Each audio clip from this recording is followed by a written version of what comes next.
नमस्कार रिंकुस रान्नाघरे आपनादेर स्वागत जानाई। आज के आमी कागजी लेबू दिए आचार बानाबो और ये कागजी लेबुर आचार खूब सहजे किभाबे बानिये नेওয়া যায় সেই পদ্ধতিটা আপনাদের সাথে শেয়ার করে নেব। আচার বানানোর জন্য লেবুগুলো ভালোভাবে ধুয়ে নিয়ে জলটা পরিষ্কার করে মুছে নিয়েছি। এবার এটা ছোট ছোট পিস করে কেটে নিচ্ছি।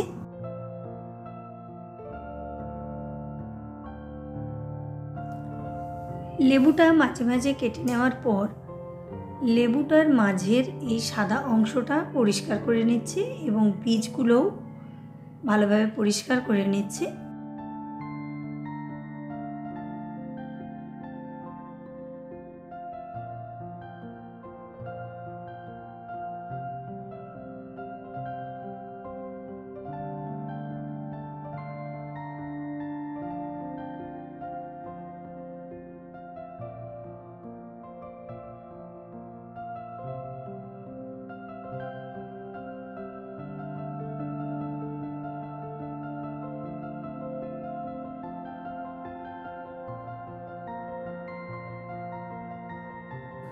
লেবুটা এইভাবে ছোট ছোট টুকরো করে নিয়েছি এবং মাঝখানের সাদা অংশ ও বীজ ভালোভাবে পরিষ্কার করে নিয়েছি।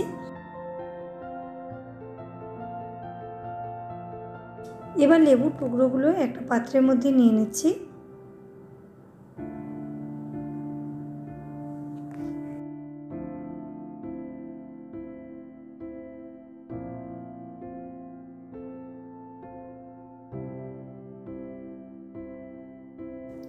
কয়েকটা লেবুর টুকরো এইভাবে হালকা নিংড়ে রসটা বের করে নিচ্ছি এবং এখানে নুন ও পরিমাণ মতো চিনি মিশিয়ে নিচ্ছি।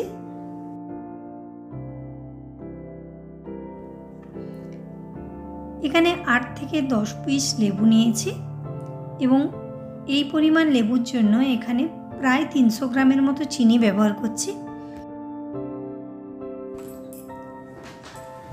নুন এবং চিনি ভালোভাবে লেবুটার সাথে মিক্স করে নিয়েছি।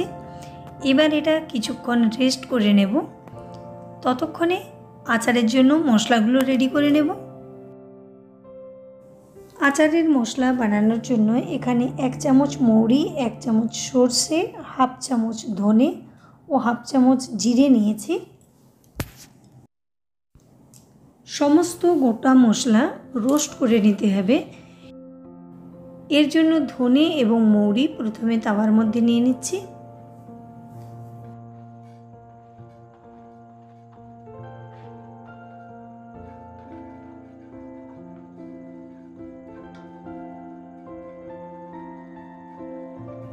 ধনে এবং মৌরিটা কিছুক্ষণ নাড়াচাড়া করে নেওয়ার পর এখানে বাকি মশলা মিশিয়ে নিচ্ছি।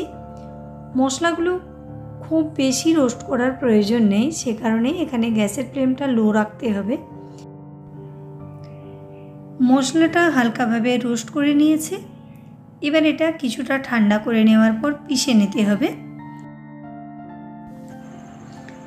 এবার তাওয়াটার মধ্যে কিছুটা তেল নিয়ে নিচ্ছি এবং তেলটা প্রথমে গরম করে নেব।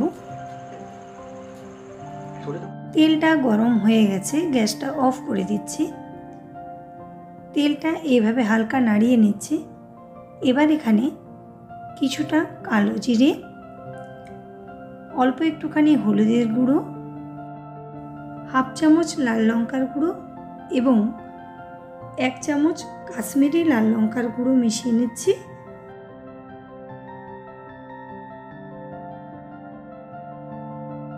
সমস্ত কিছু তেলটার সাথে ভালোভাবে মিশিয়ে নেওয়ার পর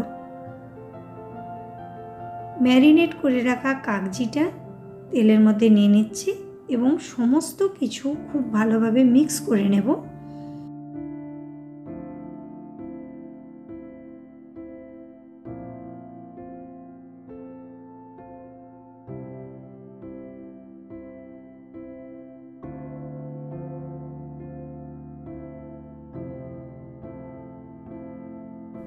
এবার আমি গ্যাসটা আবারও জ্বালিয়ে নিচ্ছি। গ্যাসটা জ্বালিয়ে নেওয়ার পর এটা ভালোভাবে ফুটিয়ে নেব।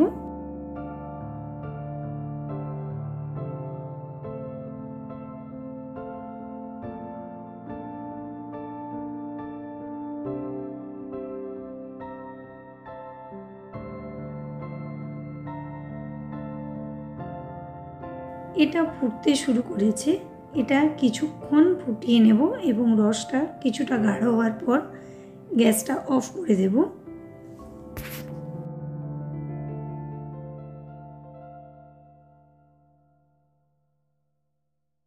এটা কিছুক্ষণ ফুটিয়ে নিয়েছি, রসটাও কিছুটা গাঢ় হয়ে গেছে। এবার গ্যাসের ফ্লেমটা অফ করে দিচ্ছি।